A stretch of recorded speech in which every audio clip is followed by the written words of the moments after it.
My name is Grant Matthews. Welcome to MathewsBallistics, where I will be sharing what I do with reloading. Today I've got my 454 rounds that I've made myself. These are 330 grain hard cast, which actually I've blended out of an alloy called linotype. It's a very hard lead alloy, and you need very hard lead alloys when you are pushing them to very fast speeds out of Magnum rounds. This is a 454 Casull, and this 330 grain round is sitting on top of 31 grains of Hodgdon H110 powder, as well as a small rifle primer, the CCI 400.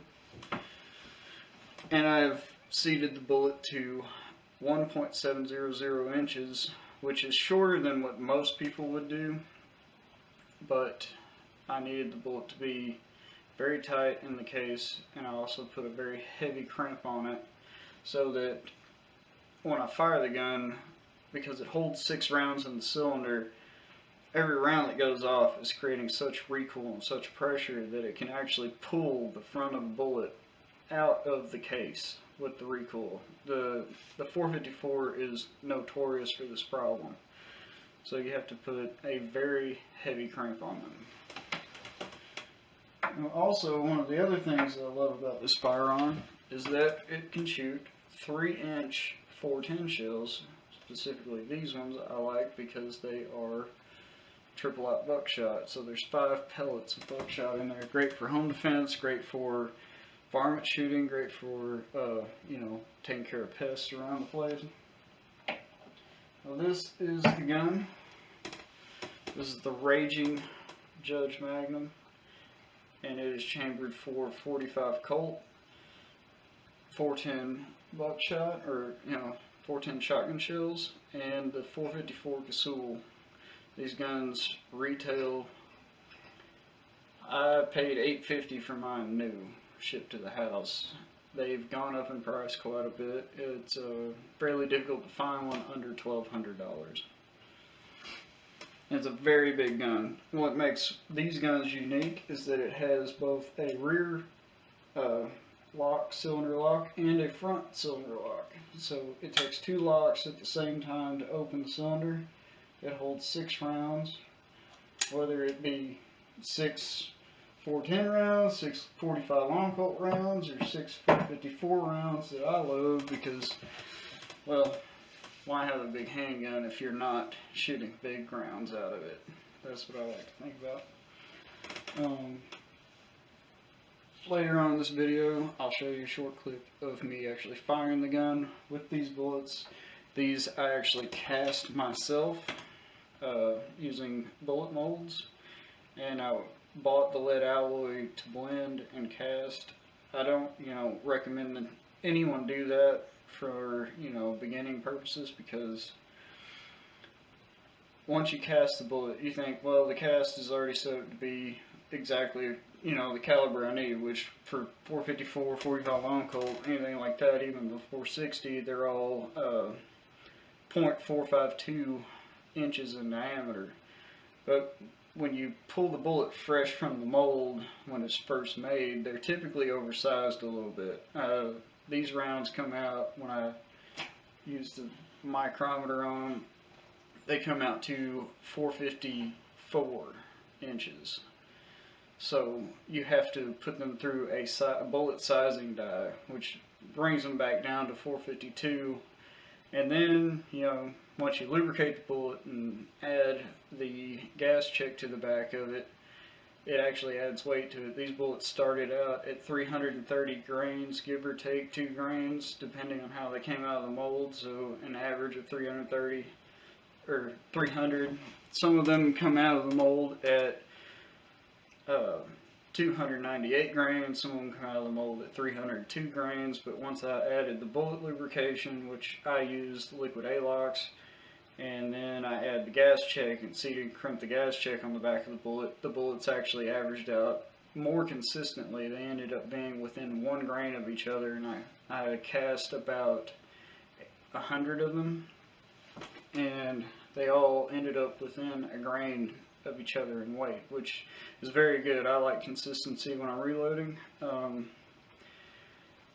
They tend, so they end up weighing 330 grains on average after you lube them and put the gas checks on them.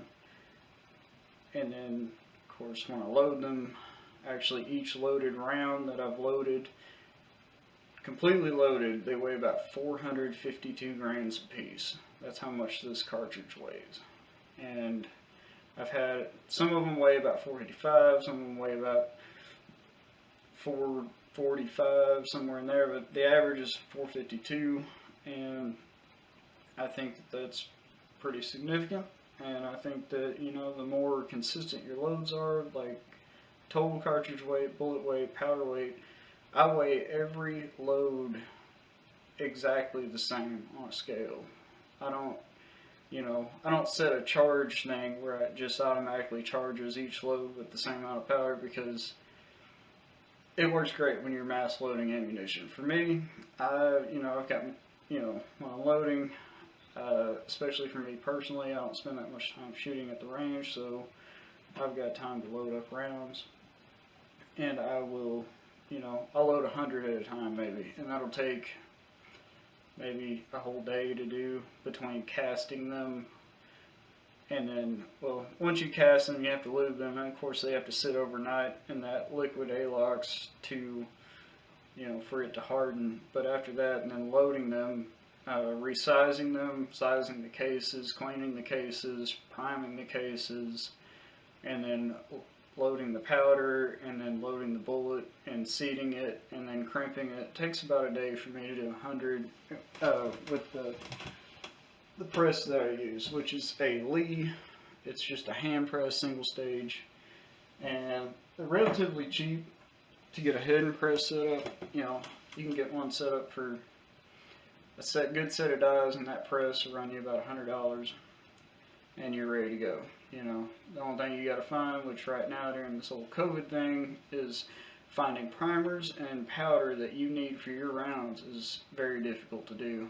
I lucked out, and from my parents' place, my dad used to reload a lot, and I ended up with, a decent amount of primers they're fairly old, but they've been well kept, they've been stored properly, and they work great. So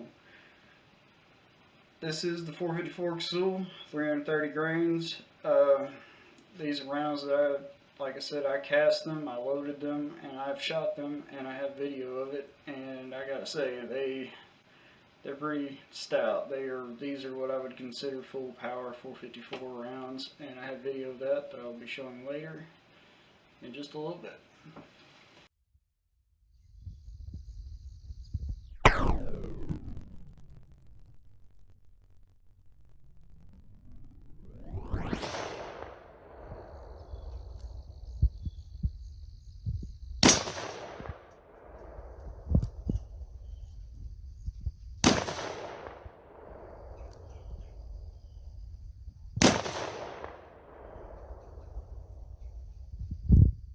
If y'all enjoyed this first episode, there will be many more to come, hopefully, and